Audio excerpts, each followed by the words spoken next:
Hi everyone and welcome back to Stephan Livera podcast. Today I am going to be chatting with Shone Anstey. He is the CEO and founder of Liquid, which is a Lightning company, a Lightning infrastructure company, but also a Bitcoin Treasury company. So Shone, welcome to the show. Thank you, Stephan. It's great to be here. It's just back from Hong Kong, so it's been a busy stretch here, a lot of flying. Thankfully, I slept through the return trip for 13 hours. I'm almost all of it. I woke up and the trip was almost over. So small graces for those, Yeah. but great to get the message out for the team, for the company, and for our shareholders, and just really excited to be here. Yeah, excellent. Look, let's just get a quick reaction on Bitcoin Asia while you're here. Like, obviously you and I were both there, but just curious to hear your perspective. What was different? What were you noticing in Asia? Or at least in so Hong you had the Kong Bitcoin for conference. corporations within the conference within the conference. It was incredible. The amount of just retail that were there and excited people. So people are looking for options and just wanting to learn. For me personally, I was surprised the number of people came up to me after my talk. I was like, "Hey, we've been following Liquid for last year and studying your model," and that really surprised me. Just the kind of outpouring, and also just even some of the maybe more pragmatic changes that we've seen in the industry. Certainly. The sector for Bitcoin treasuries is being given a bit of a kick in the teeth. It's a bear market, short term in my view. There's some consolidation within an uptrend. And hey, we all talk about volatility, but it goes both ways. And that was talked about.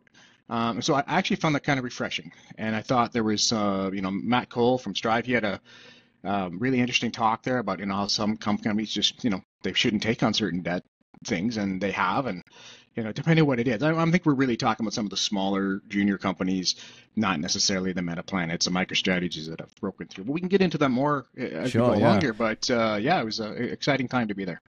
Excellent. And let's hear just a bit of an overview from yourself about the company Liquid, because now I actually met you. Now, for listeners, I met Shone a couple of years ago, actually at Bitcoin for Corporations 2 years ago in 2023. Now, this is before the whole Treasury company craze had really kicked off. That's right. And so do you want to just give us a quick background overview on the company, how it started and, what you're doing now? Sure. And also we met in Bitcoin Lightning Network conference in El Salvador. First one. Oh, okay, briefly. cool. Yeah, it was just a whirlwind. But we had a chance to briefly talk there. So, the company itself, I'm Sean. I've been in Bitcoin since 2012, really 2011. Should have done a lot more 2011, but I got into it very early, and I came by it honestly the fact that I worked in internet tech up to that point. Of course, of course we're going to have a native digital currency for the internet and all that kind of stuff. So at that part, I didn't have a big jump in terms of my understanding.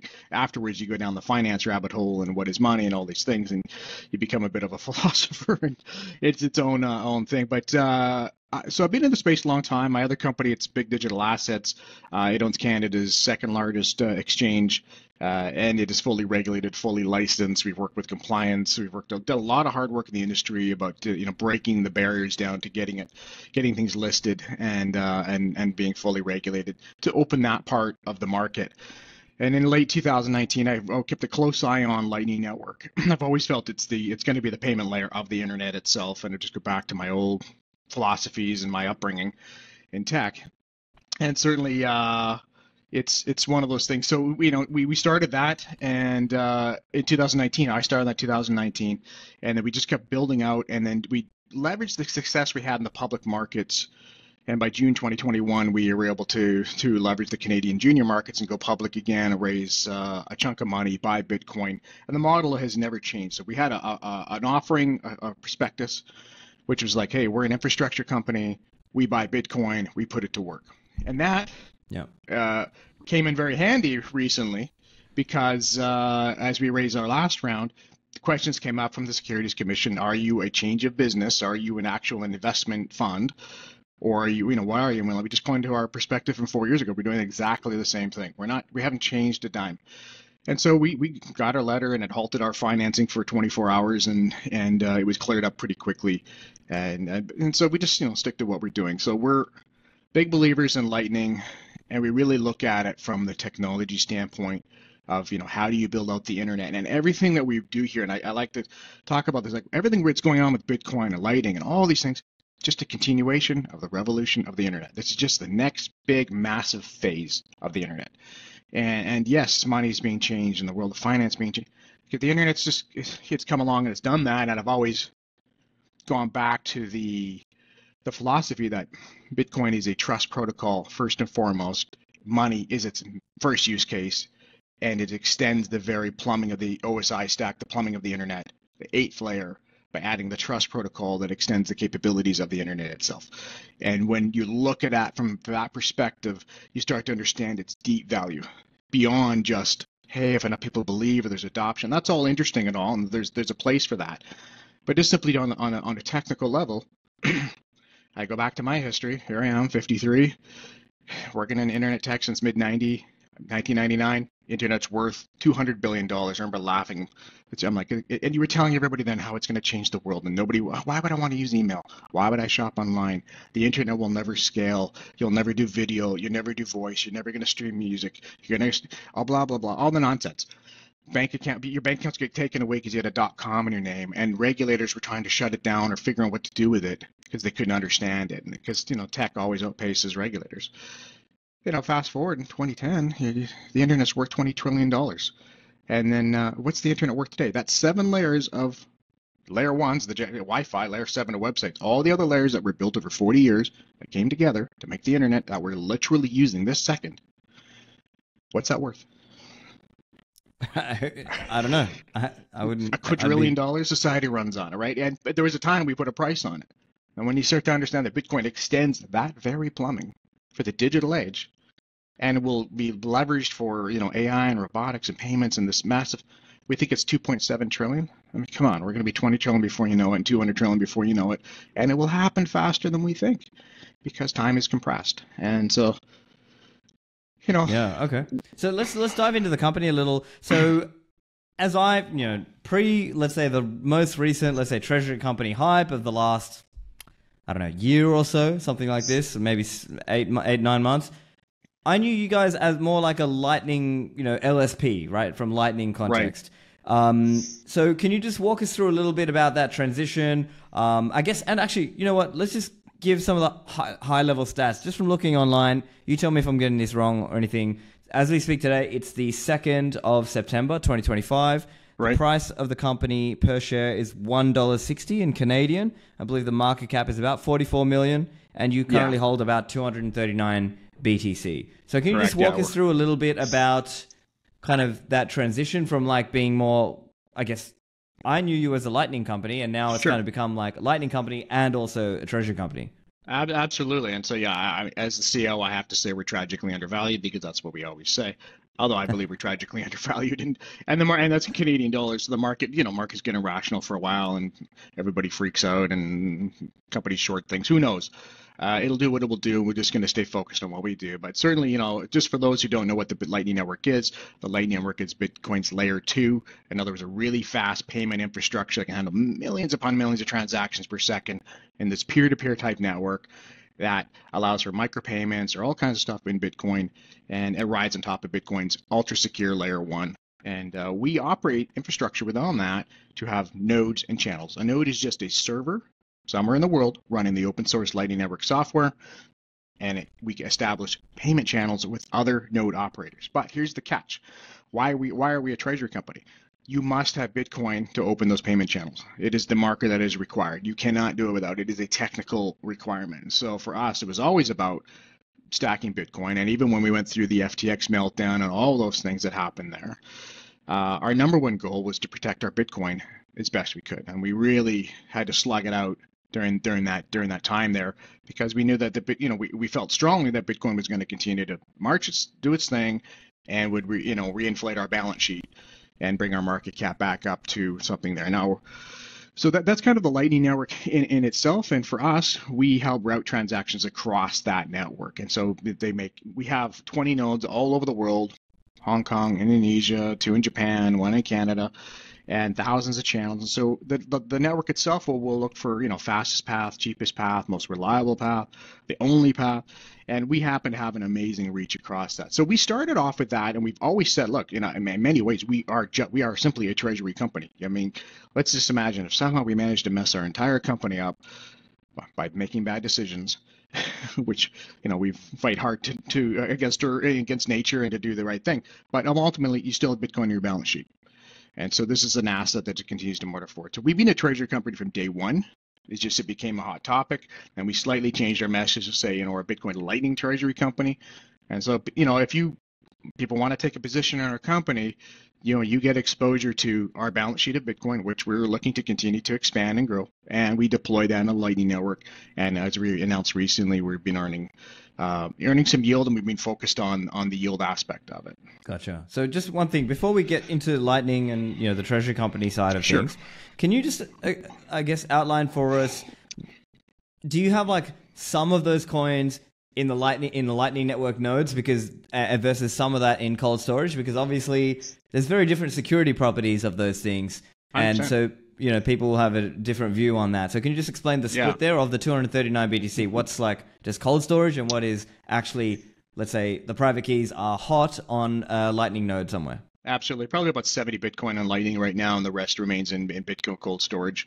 And we have a lot of controls. Of course, under Bitco, we are an audited company. We've been audited for 3 years. Our nodes are audited, which is, we had to do a lot of reporting, a lot of build out around that because that's difficult because, the layer one blockchain, like, layer one Bitcoin, I hate to use the term blockchain. It's been bantered around way too much.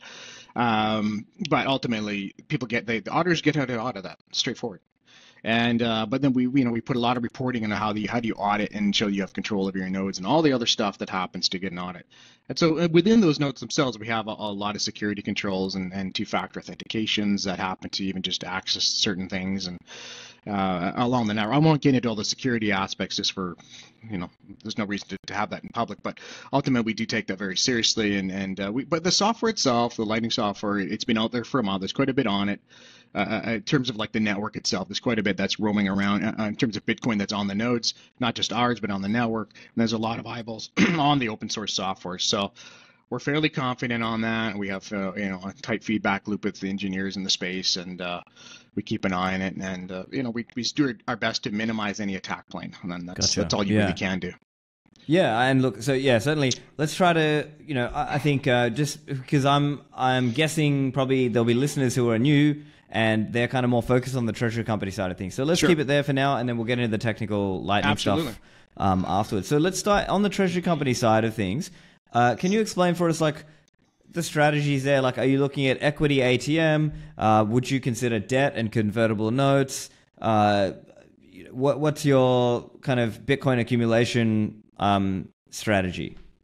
Yeah, so we actually have an ATM that is in place, and we have what they call a base shelf offering. So we put in a couple of years ago in anticipation of the cycle breaking higher, up to 50 million Canadian, and you can renew that thing over relatively quickly once it gets, because it has to be gone in front of the BC Securities Commission and the TSX. So we have up to 50 million in this, and 10 million of that has been allocated towards an ATM. And we have a floor price that we haven't hit it yet. We're certainly not hitting it in a down market right now.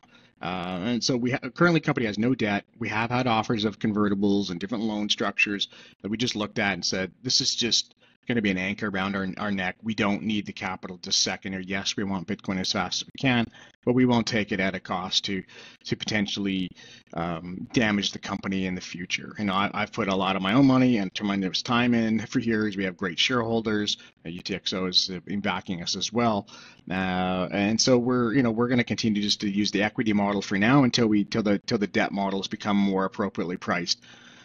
The thing is, unlike other companies in the space, we don't have to take on debt. We have a business model that, in terms of like not just mNAV and that kind of stuff, which is interesting and all, but we have to recognize that is an arbitrage on the bond markets and all the other things that are going on in the finance space. And the Canadian junior markets, we're just not big enough to tap that realistically. And so you may get equity terms for 20 million at 10% or something that will eventually come back to haunt you and potentially destroy your treasury. And there's really no reason to put the company in that kind of risk. So we're going to focus over the short term, and I mean over the next 30 days here, and 45 days on just deploying a lot more Bitcoin into our yield structure and prove that we can continue to stack sats by earning sats, and then take that model back to the street and say, hey, look, we're a great little treasury company. We're a pink diamond in this market, clean structure. 34 million fully outstanding, including options and warrants and everything else, no debt. earning yield in Bitcoin, earning Sats, increasing our Sats per share, and we want to get a much bigger financing underway and support in the market to buy another big chunk of Bitcoin. And as the market improves, we'll use the ATM. I see. And so, yeah, I guess that was going to be one of my questions around not having debt, because for some listeners, now, again, there's different treasury company investors, and maybe for some of them, it's attractive that the company has leverage, because for them, now, within a certain range, right, they don't want it to be over levered, but within a certain leverage range, they see that as that's how this company can help outperform just holding Bitcoin. But of course, to your point, it also matters the terms that you can get on that debt, because obviously you don't want to take on debt terms that are too restrictive or maybe too costly, or just bad structure or bad terms, this kind of thing. So maybe if you could just comment on that aspect of being a treasury company that has literally zero debt versus having, let's say, a leverage ratio of 10% or 15%. Yeah, I mean, there may be a time where that leverage makes a lot of sense as the market certainly straightens up here. And when things were really hot, even just 8 weeks ago, all kinds of offers rolling in. They've certainly slowed down. You've seen a lot less announcements from Canadian companies in the space with Bitcoin purchases. And I think you've seen, in my view, you've seen some companies in the space that have taken on terms just simply to get a press release out in hopes that they would hold back the ocean without recognizing that there's a shift in the industry, and sometimes you just have to be patient and work your way through it. And we're not here just to try to get a press release out and feels good for about a day or two and then you get sold off again. We're not interested in that. So we'll see how this next stretch plays out, but we're going to focus on what we're looking at. We're certainly looking at mNAV and all the other aspects that are there in terms of the treasury aspects. But we're working on our own metrics like LNAV, and things like that. And we're a treasury play, but we're going to march the beat of our own drum, be our own treasury play, and be unique in the market and be true to what we've been doing. And we'll leverage the best of both as it makes strategic sense. Right now, you just have to look at the share prices in the sector and realize that, hey, everyone's getting kicked in the teeth. It's better to hunker down, focus, prepare all the stuff in the back end in terms of what you can do for financings and get all that paperwork and everything lined up as best you can. And we're working on that. And we've come a long way in a lot of things, but and be ready for the next upswing, because if it plays out like we've seen a number of times in the market, the window will open drastically and again and for a period of time. And I remember years ago, it was 2017, first company I took public, and all the stress that went around with that. I remember one of the bankers saying, look, here's what's going to happen. The first 5 companies out of the gate are going to get all the money. They're going to get all the attention. And the window and the Canadian markets, US market, it's going to be hot for a stretch. And then suddenly, for whatever reason, the market's just going to close. The window will close, and you don't even know why. And there'll be some stragglers coming in. They might get some financings, but that'll be it. Just poof, done. So you need to keep going hard and get it done. And then we see the same thing here, that we're preparing ahead of time, and I think the same thing's going to happen. And so for us, just keep promoting the name, let our people know what we're doing. And I don't like to call myself a promoter because I'm a builder, but we just let our work do the talking and be prepared for the next upswing. Got it. Yeah. I think it makes sense. In terms of the Canadian market, I guess just generally, are there any idiosyncrasies or specific things to the Canadian market that you want to spell out for people who are assessing you as a treasury company? Sure. I mean, the Canadian markets are actually really amazing for some junior startups. And one of the reasons is that traditionally, Vancouver, Toronto are resource capitals of the world. If you're a resource or gold company or a silver company, you will probably have an office in Vancouver, Toronto, or something going on there. It is the gold capital of the world. And so there's a lot of ways that the bankers in the market here de-risk themselves, and they're used to the risk profile of junior companies. And so that actually serves very well for these type of things that are going on for companies like ours. So that is unique. It has a whole infrastructure around it. I think for us, we'd love to, if possible, get uplisted to the TSX big board. We're on the junior board. The big board will open up the doors to more financing from different companies, different firms that can only invest in big board. But it also requires that we meet certain requirements. Excuse me. What will happen then is, and then you have shorter reporting times and all these other things that come up there. You got to be prepared for, and that's kind of one of the things we are working towards. And we know that uplisting creates more volume. There's more volume on the NASDAQ, et cetera. But there's only so much time in the day, and these things can get you burdened down with regulatory stuff to get there. And sometimes it's, be careful what you ask for. You might just get it. I see. Yeah. And on the Treasury company side of things, mNAV is, a very big metric that lots of people like to, assess. Now, it's one of many things that you would look at. So as an example, strategy right now, as I'm looking on a dashboard, it's about 1.37. And then as an example, you guys, let me just get the exact number. So it looks like 1. Yeah. Okay. Oh, yeah, it looks like this dashboard's got it at 1.6. Maybe this one's out or wrong. Okay. Gotcha. So I can tell you right now. I can tell you right now. We have our own dashboard, treasury.lqwdtech.com, and I think it's we're 1.24x our Bitcoin NAV. Let's see what the mNAV is. If I can find it, mNAV is 1.24. So gotcha, we're 1.24, a little below strategy there. For me, the number one stat that I like, and I like this because I look at, obviously I'm a major shareholder, is sats per share.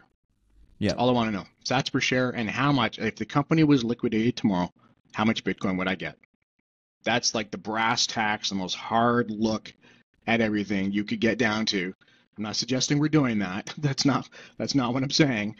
I'm just saying that's just a really tough, direct way to look at it. If everything was liquidated, how much Bitcoin would I get? That's it. Yeah. And so that's my number one metric to work with, and just continue to stack it. And we'll stack it through, equity, ATM, debt when it makes sense, or if it makes sense. And the ultimate for us is continue to earn actual the Lightning Network yields, sats on the Lightning, and put it back, and have that compounding effect too. Just put it back to work and continue just to turn it over. Yeah. And so can you offer us, like a BTC yield percent or number that people can think about, or what have you, people want to know what's the BTC yield been like recently? Yeah, for sure. Certainly, we did our last press release. This is public information here. We had 19.9, just a little under 20 Bitcoin. We had a 24% yield off of a stretch of 3 to 4 weeks here. The details are out there. People can look it up. We used a weighted volume because not all channels are open at the same time. So we have our APR, a weighted APR, because doing a year like a straight APR, the numbers are about 2.5%, but not all the channels open on day one. And so you need to look at, like, how are we gaining velocity? Like, what are we actually earning? Gotcha. Yeah. And how are we want to make the numbers as accurate as possible. And we'll have over the next stretch here, we're going to have a much more information coming out that we're going to share. And I'll try to share it. We're going to try to share it as quickly as we can, and it'll tell a story of what we're actually earning on. But so far, the numbers have been very successful, and we're continuing to move forward with the model that we have. And we have a unique model because of the global network that we built with all these nodes and all that infrastructure, the data that we've gained from that, because we're very data analytics centric, and we've been able to pull a lot of transactional data from our network over the last number of years and use that to our advantage to help earn this kind of a yield. Gotcha. Okay, so just for the Treasury-focused listeners, let's give a bit of a lightning overview just so people are all following along. So I'll try to offer just a basic, overview so people get a basic idea, and then you can elaborate further. So in the Lightning Network, it is literally a network of bidirectional payment channels, but it's not just, let's say I open a channel with Shone. It's not just the sats that I would fling back and forth between me and Shone. It's actually the routing as well. So let's say I have a channel with Shone, he might have a channel with someone else, and then I could pay through that channel. And so the way things work in Lightning is, you open channels and you close a channel. That's an on-chain transaction on Bitcoin. But the point here is these Lightning nodes will set their fees accordingly. And then I guess generally speaking in the Lightning Network, you want to be in the middle of the flow, right? Like if people are routing through the channels that you operate, then obviously they'll be paying you some routing fees on that. And so in the Lightning Network, there's different ways people do the fees. As my understanding, there's like a base fee plus a percent of the the transaction fee, and that's kind of the general model that people use. And it's somewhat competitive in the sense that being central in the Lightning Network matters, because if you have bigger, more central nodes, other people will kind of know you, and maybe they're more likely to route through you. So I guess That's kind of my kind of high level how I would explain that for somebody who's a bit new. So obviously, if you're an end user, you just pick up your Lightning wallet, you scan, or you type in the amount and you hit send. But what we're talking about is kind of what's going on under the hood. So do you agree, disagree, or where do you want to maybe you want to elaborate a bit? That's a great way of putting it. Yeah, that's a great way of putting it. I always say to people who, familiar with internet service providers, you may go to google.com, your data and requests will go through Verizon, AT&T, and eventually to Google servers and back. It's kind of along that same concept where it's a peer-to-peer network, but in your case, it's directional in that sense.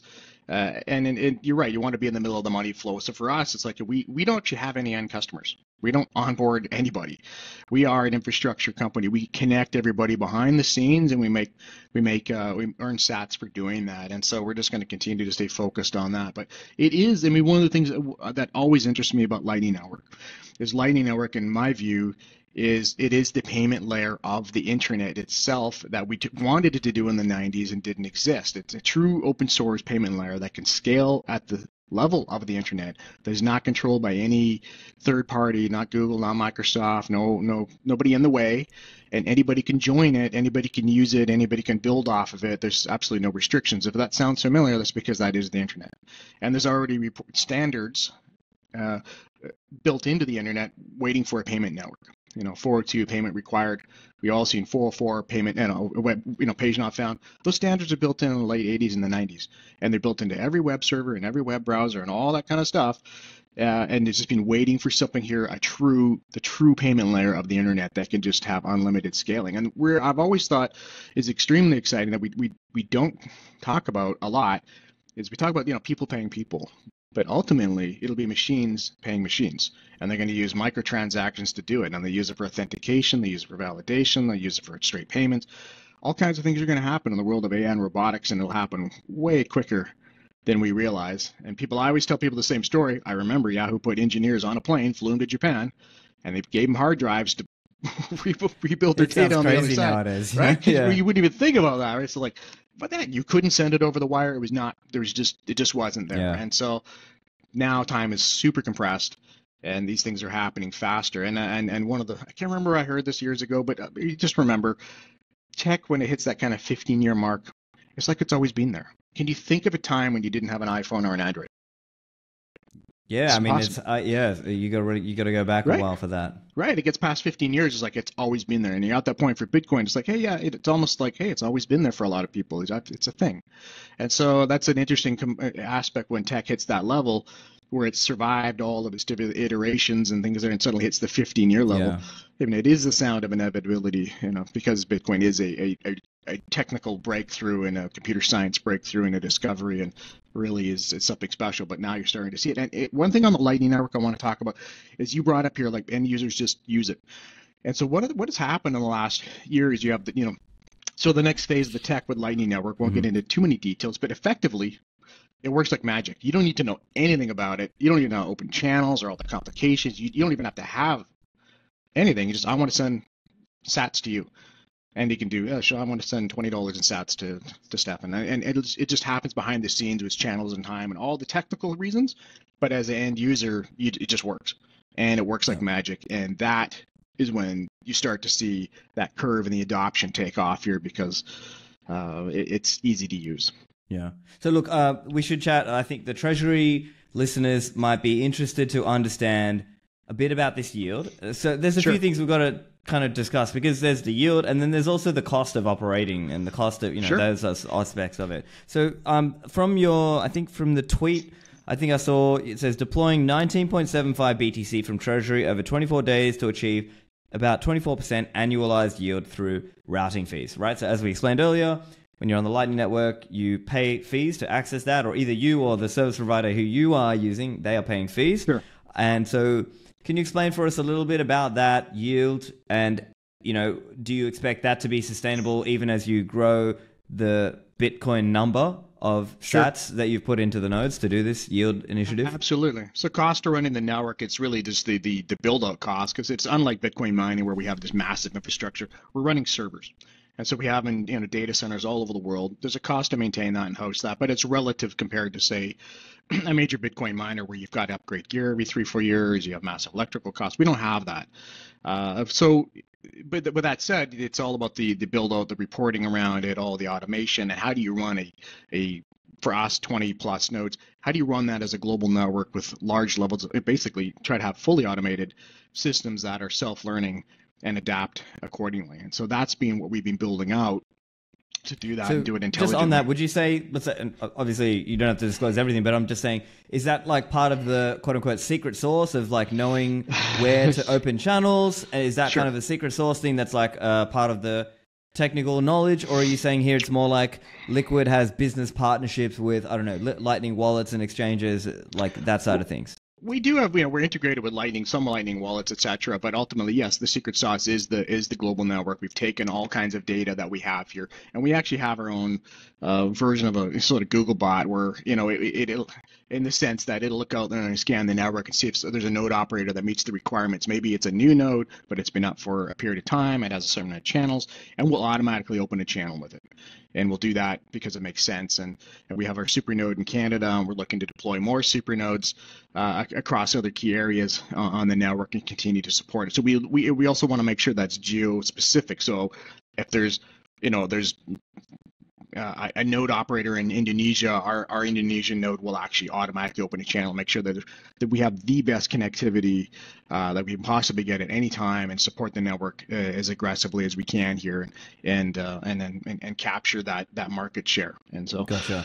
Because I guess the other follow-up point people might have is, okay, what if it gets competed away? Like now, of course, it'll kind of settle to a certain level, but I guess maybe, because people will be interested to understand, is there some kind of competitive edge or some kind of moat that allows Liquid to still be a very competitive Lightning node, routing operator, or multiple nodes, not one node. Yeah, it takes time to establish all this kind of stuff for the network. It's not a straight, you can't just do it in 24 hours. If you're a public company, you better figure out how you're going to get audited, because that's not a straight shot either. And then you have to have we have a massive amount of data that we use for analytics as well that makes things a lot smarter. Now, I expect competitors to come along, but you need competitors to make an industry. And I think the network itself, some of the things I'm seeing, it's growing, 25% a quarter. It's hard to know because sometimes some Lightning nodes are private, but we see, rapid growth within the space. Certainly stable coins are coming for it, and that'll be a whole other market opportunity. We're really just focused on Bitcoin, et cetera, right? And that's, we're, as Bitcoiners, and the team are hardcore Bitcoiners. Yeah, of course. So there's a bunch of stuff there that you would have to do in order to break into the industry and say, okay, this is what we're going to do what Liquid did, and just turn it up in a week. That's not going to happen. Right. You need technical competence, and you need, there's a lot of these things that are required to actually make it happen. I'm curious as well to get your take on this, because this has been like, for those of us in the Bitcoin Maxi Lightning user world, a common kind of argument people have thrown around is, the Lightning Network capacity has been coming down over time. Now, by what they mean by this is the public network capacity. Of course, there's private routing, private nodes, and so on. Looking on the dashboard on mempool.space/lightning, as I can see today, the public capacity is 3,845 BTC. Right, and so that's come down. I think the peak was maybe 5,000 or 6,000 BTC, something like this. But a common, I guess, argument is, there's not that many Bitcoin locked up into Lightning, therefore, it's failed. That's kind of a common narrative. Now, of course, that's looking at the stock, but we also need to consider the flow. What is the actual amount of volume flowing? So can you shed some light there on the flow aspect of that? Yeah, the flow. I mean, that's really what we're turning overflow, and that's part of the difficulties that you have to solve, and the magic that we do. The rebalancing, and how do you manage the Bitcoin across all different aspects of your network. And so yes, there's less Bitcoin, but what we're seeing is, in my view, is you're going from, it was grassroots, supported by random node operators, node operators, very passionate about the space. Maybe they can make some yield, maybe they can, maybe they were super interested. To now, it's becoming professionalized, where companies like LQWD and others in the space are managing it at a higher level.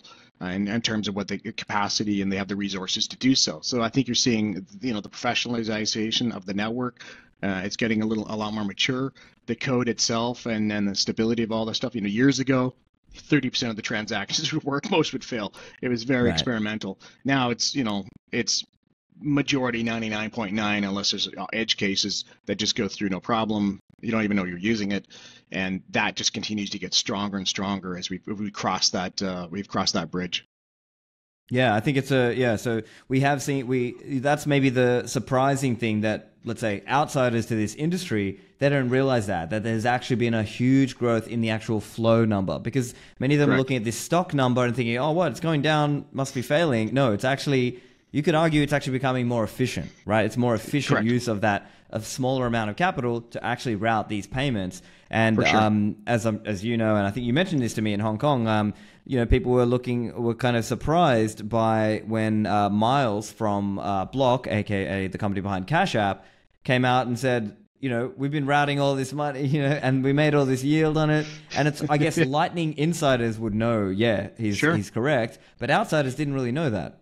100%, yeah, and that's kind of what it lost some attention, and there's other things going on in the space here, and that's perfect, because we were able to build during bear markets and build where things are quiet, and that's how companies are made. It's tough, but it's also exciting because you get a clear runway and less distraction. So yeah, the network itself, a lot more flow.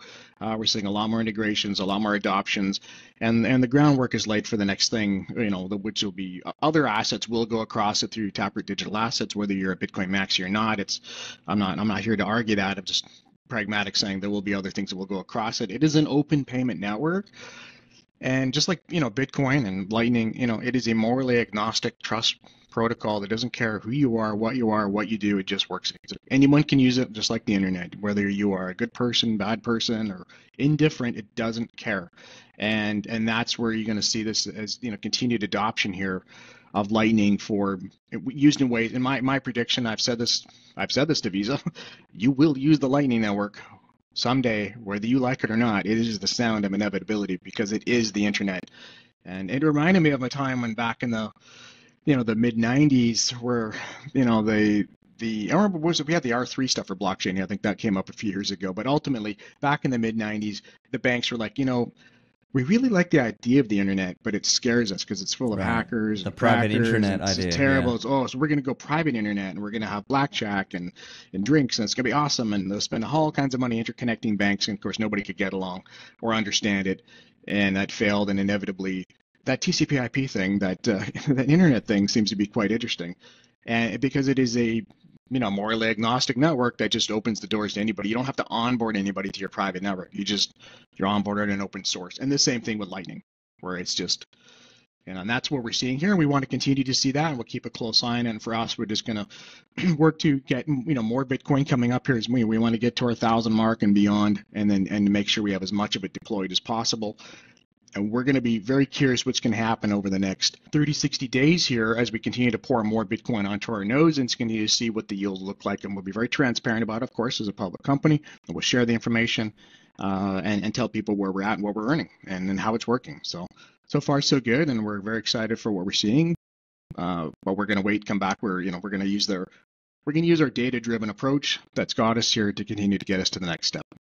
This episode is brought to you by CoinKite, the makers of my favorite Bitcoin hardware wallet, the Cold Card Q. Now, some people think self-custody is too hard, but it's really about taking responsibility for your Bitcoin wealth and understanding that self-custody gives you a true feeling of liberty. The Cold Card Q has a full keyboard and big screen. It's got 2 secure elements and a true air gap, allowing you to go fully air-gapped using QR codes from seed generation to transaction signing. You can power the device using 3 AAA batteries, so you don't even have to plug it into the wall for power. You can easily use it with Sparrow Wallet for PC or Nunchuck on mobile, and you can dial it into the right level of security and complexity that you choose. If you want a simple setup, just use 12 words and single signature. If you want passphrases, easy. If you want to add multi-sig or co-signing features, you've got those too. So go to coinkite.com, use code Livera to get 10% off on your cold card or other devices, and level up your self-custody today.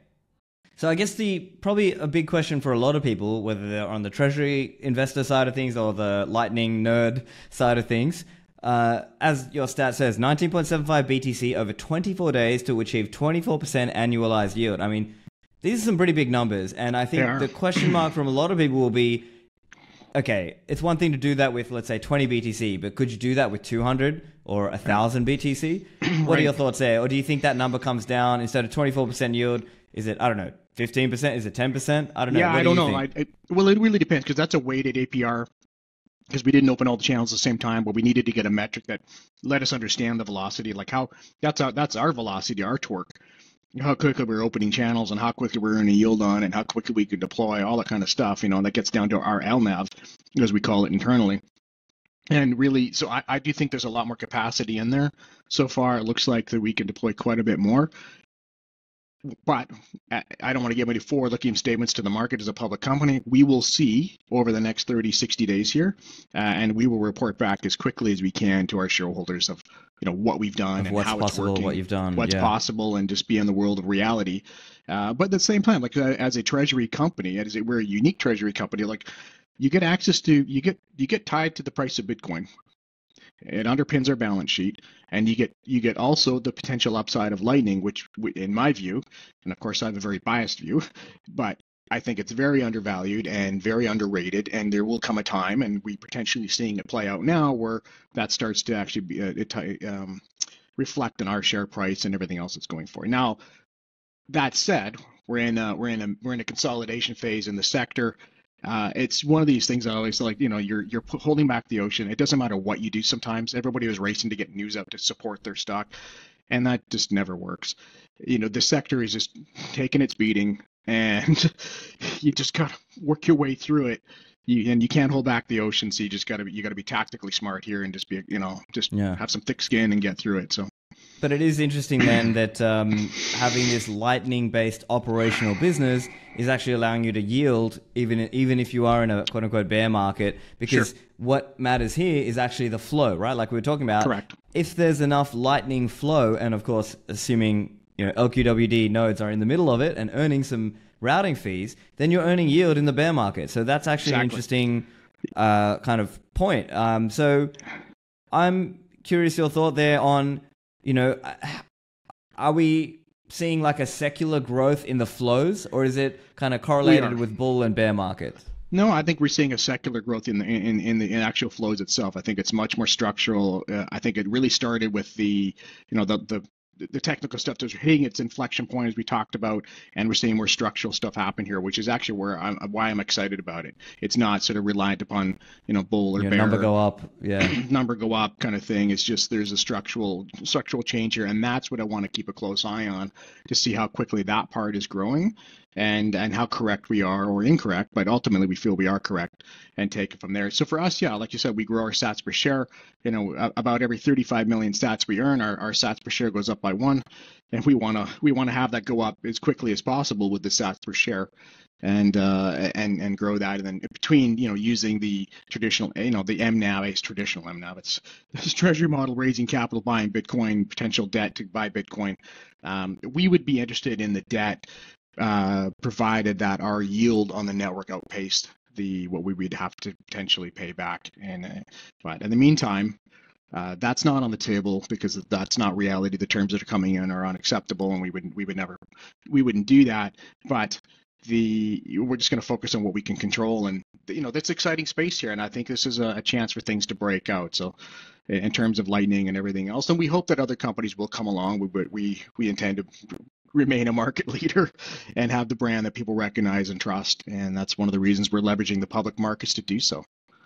Yeah. Okay. Now, speaking of Lightning Network, and as you mentioned, increasing that flow of transactions, so that now over time, that is growing, as you said, and it's interesting to see, as an example, even in the transactional space, things like Breeze SDK, kind of plugging in more wallets, so now there's more flow. We're starting to see things like Arc, so the Arcade guys from Arc Labs, guys, I should say, with their technology Arcade, they're trying to have Arc that can speak Lightning per se.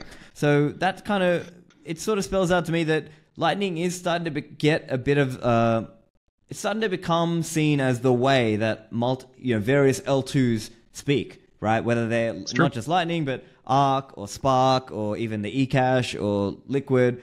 It's sort of it's being seen as the way that they speak. And so as more people get using any of these L2s, it's sort of that volume ends up coming to Lightning.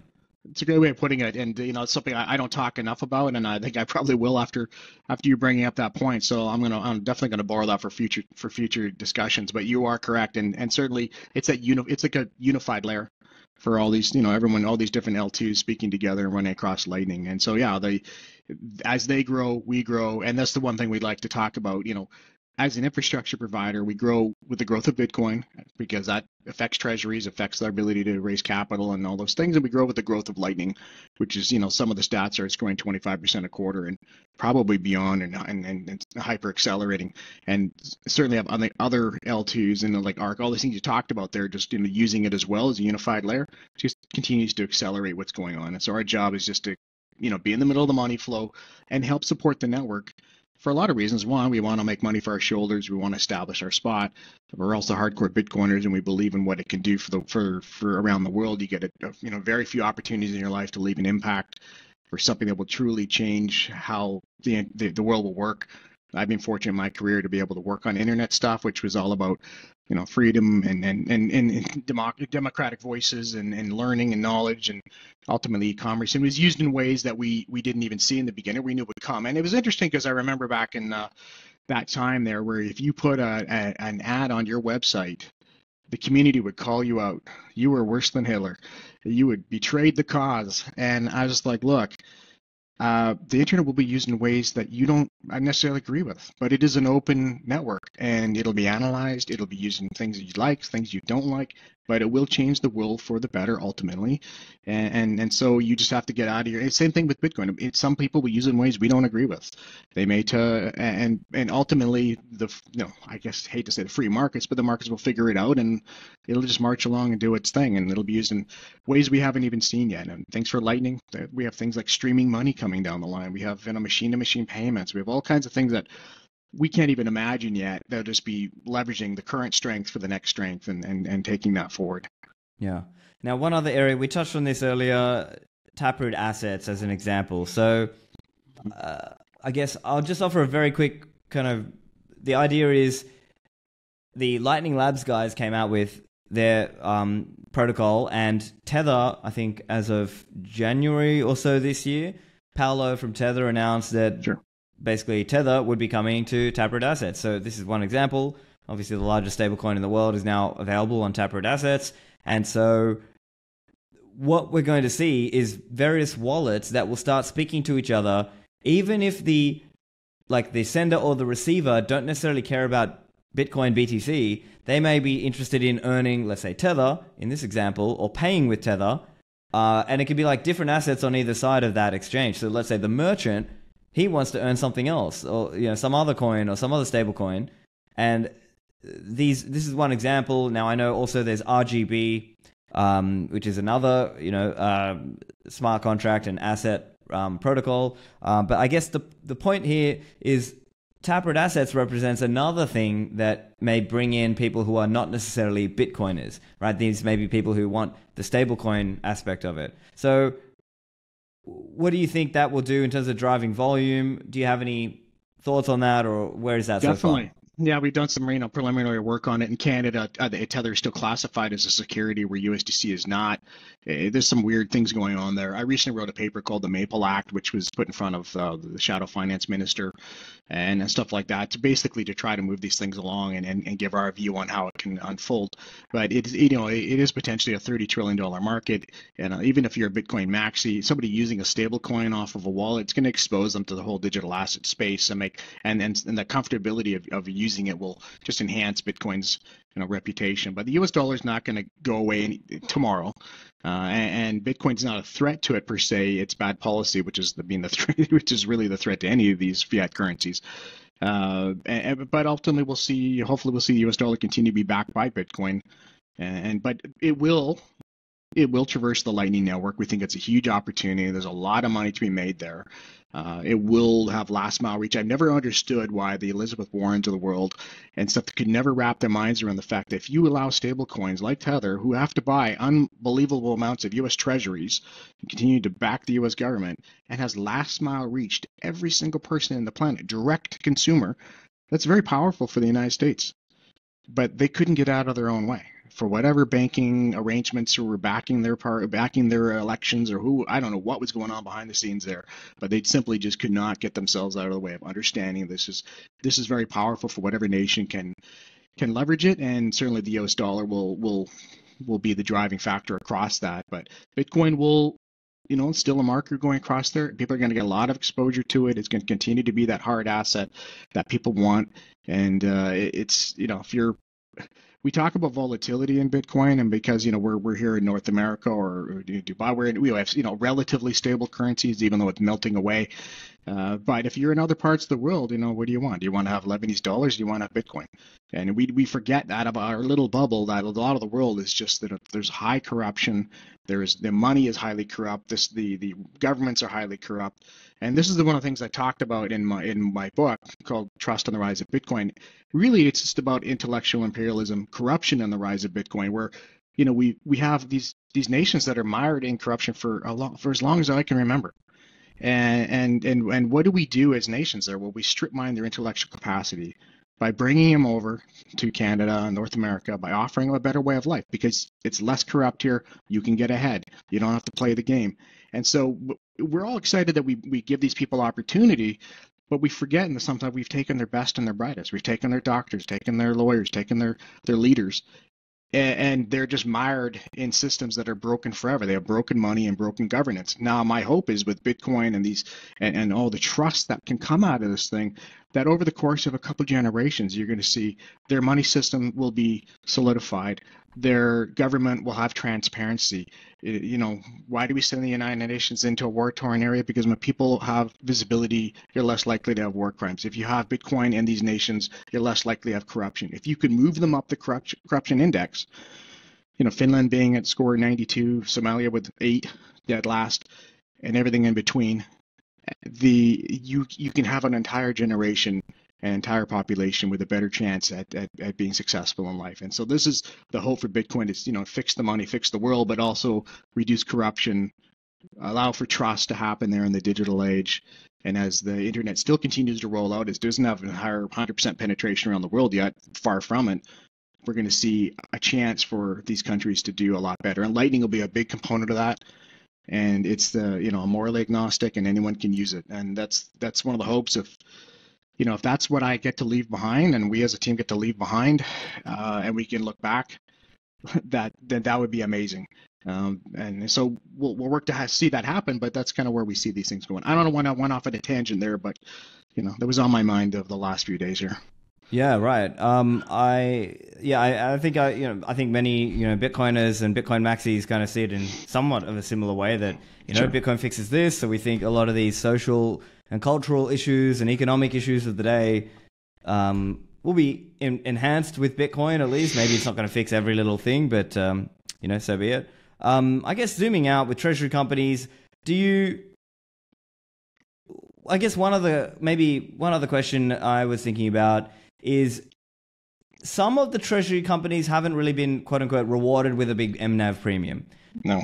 I'm curious, is that, and in some cases that was like the Bitcoin mining company. So for example, Mara, they've got, a big stack. They've got 50,000 plus BTC, and yet the market's not really kind of rewarding them with much of an mNAV premium per se. Now, is that because of the risk and the operational cost associated with the mining business? Is it just people are maybe struggling to sort of disaggregate, let's say, the pure play Bitcoin treasury side of things with the operational business side of things? I think you're spot on there. Yeah, I think it's you got all the mining stuff that's interesting, but it's been associated with high cost. The gear gets outdated too quickly. At the end of the day, in my view, and I've done Bitcoin mining from early on. I've helped set up Bitcoin mines, and I'm solo mining right now off my BitAxe and everything else. But the reality is, if you're going to be a miner, you need to control your power cost. You need to be, the power companies are the ones who should be ultimately mining. And I've always said this, the BC government here, all the institutions of BC Hydro, if they were smart enough in the day, they would have taken excess power and mined it. They can mine indefinitely. Their cost for power is zero. And so really, right. Look at what Bhutan did, or some of these other countries. Exactly. And so if you're going to be a Bitcoin miner of the future, you need to basically buy the power company, or the power company buy them. And that's where the race is going to get to, in my view, in the next leg here, where, if you have excess power, why wouldn't you? And Gotcha. so, that's kind of it. And I think, yeah, you're definitely seeing that risk price, in my view, that risk priced in for Mara and stuff like that, which is, that may change over time. Certainly as the market, strengthens and if Bitcoin breaks out to 140, then, all bets are off. But it's the pure plays, and some companies aren't getting the love in the space here. But in my view, it really depends what market they're in. I think Metaplanet, of course, MicroStrategy is very interesting. They tapped into the bond market. They, very, very clever in the way they've done that. But Metaplanet also tapped into the Japanese market, which is very unique. You have a market that can't get access directly to Bitcoin and the different, accounts they may Right. Or have. there's Or the like a tax retirement. arbitrage or something like this. Absolutely, and they have a massive bond problem, and they can't get yield in the bond. So they're in this real sweet spot where, in say in Canada or from others, this was the place where the first Bitcoin ETF ever happened. And so there's options to get to listed there. So, for us, it's about, in the Canadian market, and we're listed in the US as well, is to be unique, that we're a treasury company with an operating angle that we're passionate about. And so I think some markets just may be stronger than others simply because of that, and they may be bigger, they get more exposure. But structurally, as a junior company, we're not going to get access to preferred shares of the bond market at this point if we upgrade to the big board. Right. It's a and question knock of it out of the size park. and once you grow and so on. Absolutely. So you got to break through that size limit. And that may happen over this next cycle here. It may see some other, other meta planets, other smarter web companies kick in here. And so, we're going to, be in that race, no question. But we also have our, our operating business where we earn sats and we continue to, buy Bitcoin, deploy Bitcoin, earn Bitcoin. That's our playbook. And that's it. We're very straightforward to understand. Get as much Bitcoin on the balance sheet as we possibly can coming up here, and deploy as much as we can on the Lightning Network, and earn as many sats as we can on the Lightning Network. Rinse and repeat. Simple as that. All right. Well, I think that's a good spot to finish things off. So I guess listeners should, think about that, assess the different risks of different companies, what are the pros and the cons. I guess on one side, you have to assess, okay, what's the operational capability of the company? Can they secure the coins? Can they secure the sats, especially in the Lightning Network? But once they've been operating for some time, you think, okay, well, they've been doing it for a few years now, and profitably growing. So I guess let's leave it there. Any final call out, or where can people find you online? Yeah, you can find myself at Shone Anstey on X, and then certainly LQWDtech.com. That's our website, and also on X as well. We're trying to be all over there. There is a community to find us. LQWD is our ticker symbol on the Toronto Stock Exchange. LQWDF on the OTCQX. But feel free to reach out, check us out.